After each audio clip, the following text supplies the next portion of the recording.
మరి ఆ బూతులు తిట్టి ప్రతి ఒక్కరిని అమర్యాదకరంగా మాట్లాడే కేసీఆర్ గారు రేపొద్దున కవిత గారిని గెలిపిస్తే మనకు ప్రాజెక్టులు కావాలి.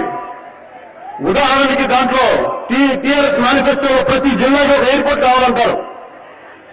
ప్రతి జిల్లాకి ఒక ఎయిర్పోర్ట్ కావాలంటే కేంద్ర ప్రభుత్వ అనుమతులు కావాలి, ఏవియేషన్ అథారిటీ అనుమతులు కావాలి. ఈ రోజు వాళ్ళని బూతులు తిట్టి రేపొద్దున మనకేదైనా అనుమతులు కావాలంటే ఇవన్నీ మర్చిపోతారా? కానీ ఇవన్నీ నష్టపోయేది వీళ్ళు నష్టపోరు. మళ్ళీ ఏం చెప్తారు, 5 లక్షల తర్వాత మేము ఏవైతే అనుకున్నామో చేశాం, కానీ 5 సంవత్సరాలు వీళ్ళు పడలేదని చెప్పి మళ్ళీ ఇంకోసారి ప్రభుత్వాలు కూర్చుంటారు, మళ్ళీ తెలంగాణ మీద దోపిడీ చేస్తారు. అది మీరు మర్చిపోకండి.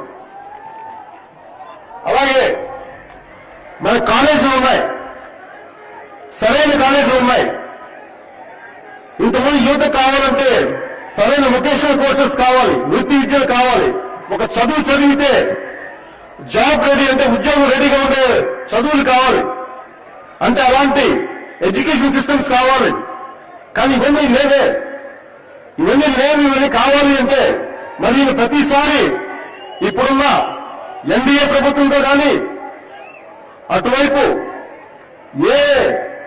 సోనియా గాంధీ గారి ఇంటికి వెళ్ళి ఇంతమంది బలిదానాలు చేస్తే వాళ్ళ కుటుంబ సభ్యులను తీసుకెళ్లలేదు, ఇంతమంది పోరాటాలు చేస్తే వాళ్ళని ఎవరిని తీసుకెళ్లలేదు. కానీ కేవలం తెలంగాణ అంటే వాళ్ళ కుటుంబం కాదు, కేసీఆర్ గారి కుటుంబం కాదు, కేసీఆర్ గారి కుటుంబ సభ్యులు కాదు, మనందరూ మీ అందరూ అని మనం గుర్తు చేసుకోవాలి.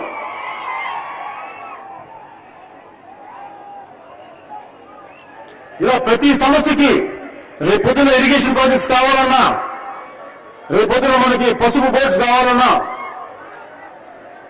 ఇవన్నీ కావాలంటే ప్రతిసారి మనం కేంద్ర ప్రభుత్వం అనుమతులు కావాలి. ప్రతి విషయం చదువుల దగ్గర నుంచి వైద్యం గురించి కానీ ప్రత్యేక సదుపాయాలు కావాలంటే ఖచ్చితంగా మనం కేంద్ర ప్రభుత్వం సాయం కావాలి. ఇలా ప్రతిసారి నోటికొచ్చినట్టుగా మోడీ లేదు గీడీ లేదు అని చెప్పి ప్రతి ఒక్కరిని నోటికొచ్చినట్టు తిరుగుతూ ఉంటే దానివల్ల కేసీఆర్ గారి నోటి వల్ల తెలంగాణకు ద్రోహం జరుగుద్ది, తెలంగాణకు అన్యాయం జరుగుద్ది. ఇక్కడ ఉన్న యువతకి అందరికీ ప్రతి ఒక్కరికి పేరు అన్యాయం జరుగుద్ది.